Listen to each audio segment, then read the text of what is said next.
So welcome to my class, and in this I'm going to talk about the simultaneous decrease in demand and supply.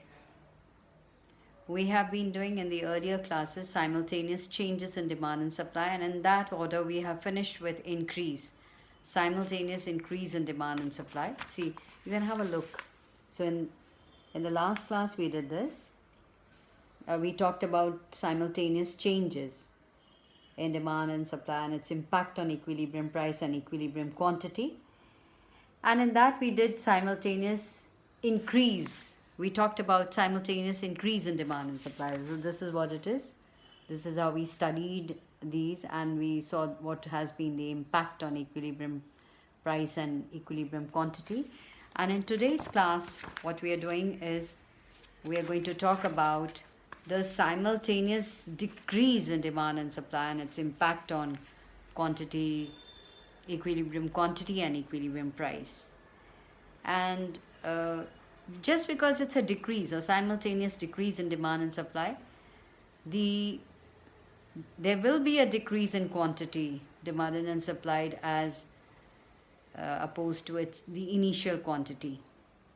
But the equilibrium price will change according to the decrease in demand and supply and their equilibrium. So have a look here.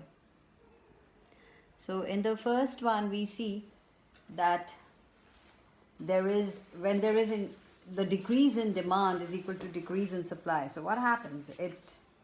You see that the price remains the same, and of course the quantity decreases. So in the next you see when the decrease in demand is more than decrease in supply, we have the equilibrium quantity, as I told you, will decrease, but here the price also decreases. The equilibrium price goes down. And in the next one, as you see, that when the decrease in demand is less than decrease in supply, or the decrease in supply is much more than the decrease in demand, then there will be an increase in the equilibrium price, and of course, as we've said, that the equilibrium quantity will decrease. So we will take each one of these and explain. So let me just start with the first one. Okay, so here we take the first one, simultaneous decrease in demand and supply, and here decrease in demand is equal to decrease in supply. So just have a look here. Let me just explain this to you.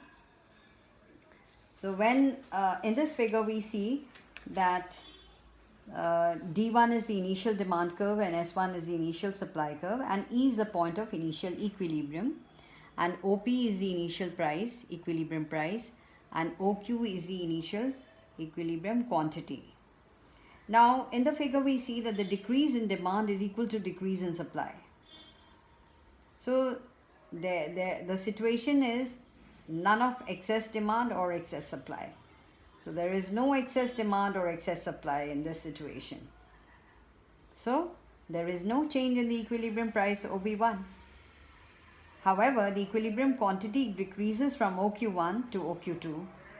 This is because both demand and supply happen to decrease. So this is the first one, and in the next class we will take up the others.